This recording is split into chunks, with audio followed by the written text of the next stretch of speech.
Disney princesses are always huge topics of discussion, but have you ever wanted to know more about the lovers? Keep on watching to find out the ultimate secrets that'll totally change the way you see these characters. Don't forget to hit that notification bell to never miss another video, and be sure to check out our community section for even more fun. Now let's check out why you should almost always side-eye the Disney men.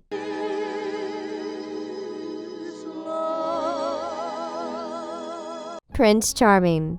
Let's start a bit light. Prince Charming is a narcissist. We all know this, but just in case you don't, here are some reasons why Prince Charming is actually considered narcissistic. Narcissists will only think of themselves and their own wishes. They love themselves just a little bit too much, and we know that Prince Charming has a huge portrait of himself in his own castle. This wasn't that unusual back in the day, but still, would you ever have a large portrait of yourself in your own house? You'd have to have a lot of self-confidence to be able to do that. Sure, he's extremely romantic, but this could all very well be a calculative game. Speaking of Prince Charming, there's also a few dark facts you should know about his original actor, William Phipps. William unfortunately passed away in June 2018 at the age of 96. He was the original portrayal of Prince Charming, but Disney only paid him $100 for 2 hours of work. Nowadays, voice actors like Nancy Cartwright get $400,000 per episode. Disney was really able to get away with it back then, weren't they? William's Prince Charming role launched the rest of his career, but we bet there are plenty of Disney fans that have never even heard of him before. Prince Philip.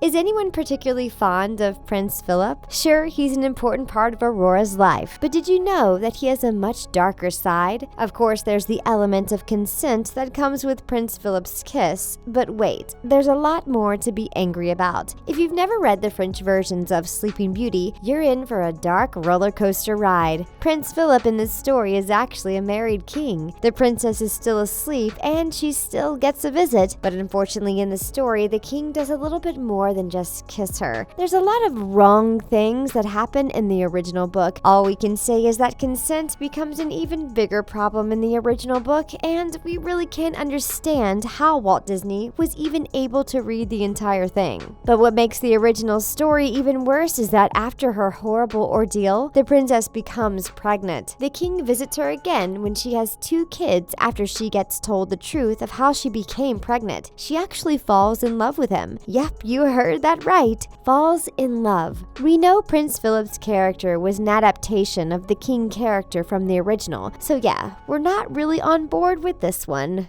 Prince Eric. If you think about it, Prince Eric is actually the absolute worst. So he gets shipwrecked, and then he doesn't even think about his fellow crewmen he just lost. That's a bit weird, right? He didn't even second guess anything about Ariel. Imagine getting shipwrecked and then believing 100% the woman you just met and not even questioning where she came from. Someone who just experienced something as intense as Eric did would most likely be in shock, not in love. And let's not forget that when Ursula impersonated Ariel, he was ready to marry her without even second guessing her hair color. Prince Eric is definitely a weird topic to talk about when it comes to his affection for Ariel. He seems to care more about her outside beauty and her voice rather than her personality. Remember when he waited until she got her voice back to marry her? It really does give you a feeling that there's more to this story than just pure love. We're on to you, Eric. Now can I open them?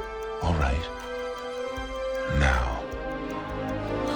The Beast. By now you should know that most of the Disney characters are based on the book version of the original movies. In the original story, Belle's actual name is Beauty and she has siblings. Long story short, Belle is the only one that's likable because she's so beautiful. One day, her father brings her a rose from the Beast's castle, and obviously the Beast gets really angry. To stop his wrath, Beauty's father needs to bring him one of his daughters, and Beauty agrees to go. Beast was supposed to eat her, but instead he keeps her in his castle as a prisoner. That doesn't sound much like the movie version, does it? This Beast is clearly living up to his name, and there's definitely no happy ending to the story. In several other versions of the story, the Beast is always seen as manipulative. perspective. In one of the stories, Beast even has an imaginary lover that's way more handsome than the Beast. We love that Disney changed the story and turned it into something more meaningful, but it just proves how the original characters always come with unexpectedly dark secrets. Hercules. Hercules as a character is already totally full of himself, but Disney managed to make him endearing. But Hercules' dark secret is that he's not really endearing. Like,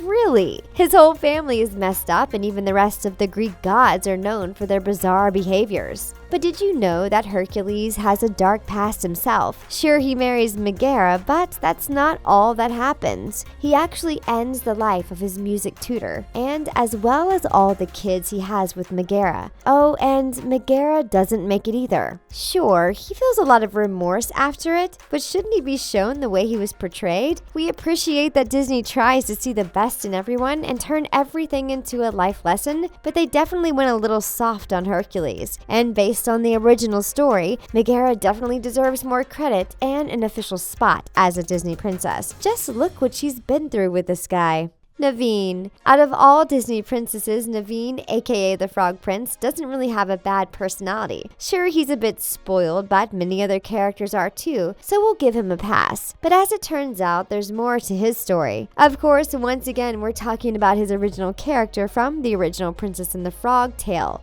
We're telling you, Disney is doing a really good job at giving these characters a better story. Naveen's original story remains largely the same to the story you see in the Disney movie, but there's one secret that makes his character slightly more interesting, or frightening depending on how much you like Naveen. As a frog, the prince obviously did a lot of things with other frogs, if you know what we mean, but as it turns out, his desire to do that didn't really go away after he turned into a prince. Yep, Naveen actually likes frogs. Like, really likes frogs, if you know what we mean. Sure, everyone has their obsessions, but this is maybe going just a little bit too far, don't you think?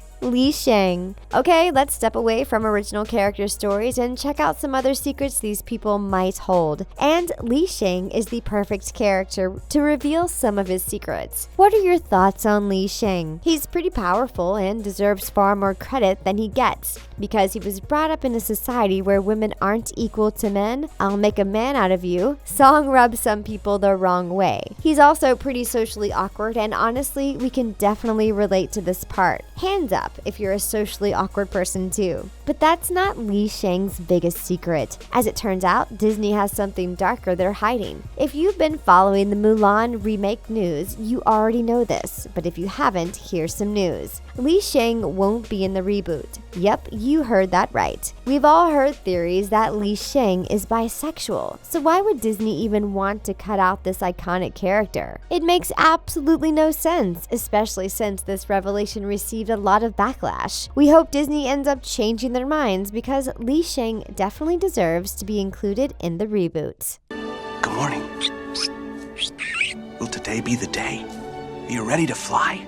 Quasimodo. Speaking of characters that don't get enough recognition, how about Quasimodo? Sure, he's not a real prince, and Esmeralda isn't an official princess either, but let's be honest, they deserve to be on this list. In the Disney version of The Hunchback of Notre Dame, Quasimodo gets the happy ending he deserves. But in the original version, things get a bit more intense. Quasimodo in the movie actually has the exact same name as the character in the original story, but they have a slightly different fate. In the book, Frollo actually betrays Esmeralda, who ends up losing her life for a crime she didn't commit. Quasimodo is so heartbroken he never leaves her grave. He eventually stops eating completely and passes away from starvation, all while being next to his true love. Almost 2 years later, their bodies are discovered lying together. After a single touch, they crumble to dust. Pretty intense for a character that's actually one of the gentlest characters in Disney, right? We're kind of glad Disney kept this one a secret and changed the story into a happy ending.